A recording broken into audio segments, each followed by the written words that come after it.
Today's subject matter is the recognition, the realization that mind is not the observer, but is the observed. Mind is not the observer. It is the labeler, the namer, the storyteller, but it is not the observer. Mind and its thoughts and its feelings and the bodily sensations in this form are observed by consciousness itself.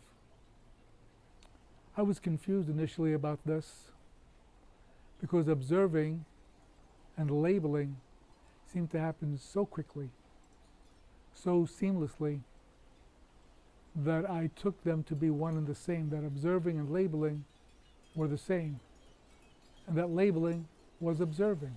How could I not label something if I wasn't looking at it? The mind is not the observer. It is what is observed.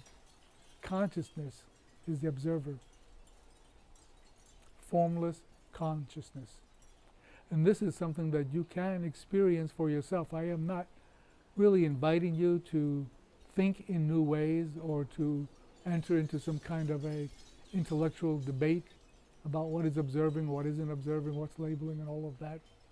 But it is an invitation. I'm inviting you to experientially experiment with recognizing that those thoughts running through your head are right now, that mental activity is observed. You can hear it internally because of awareness, because of consciousness. And you, awareness, are aware of mind. It is not mind that is aware of consciousness. It is not mind that is aware of that tree. It is consciousness, always aware of everything, all phenomena, bodily sensations, thoughts, senses, things, both material and immaterial, exist in consciousness, arise in consciousness. Find out for yourself. And what is observing is consciousness itself, which is what you are, which is what I am.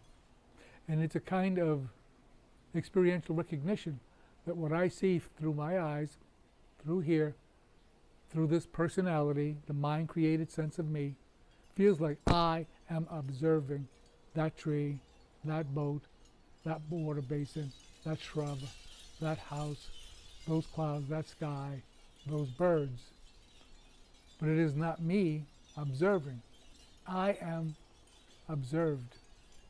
This form is observed in consciousness. It is a temporary loss of a place marker, a physical place marker in space and time, when you step into that realization that all this apparent emptiness is consciousness observing me. And when you lose that sense of self as being the observer, it may feel disorienting, perhaps even panicky or fearful. But once you see it and recognize it, it's always been this way. It's always consciousness, with everything else arising in it. Mind is not the observer. Mind and the personality, the identity, the ego, are all the observed by what you are, consciousness itself. Try it out. Welcome to this journey of awareness awakening to itself.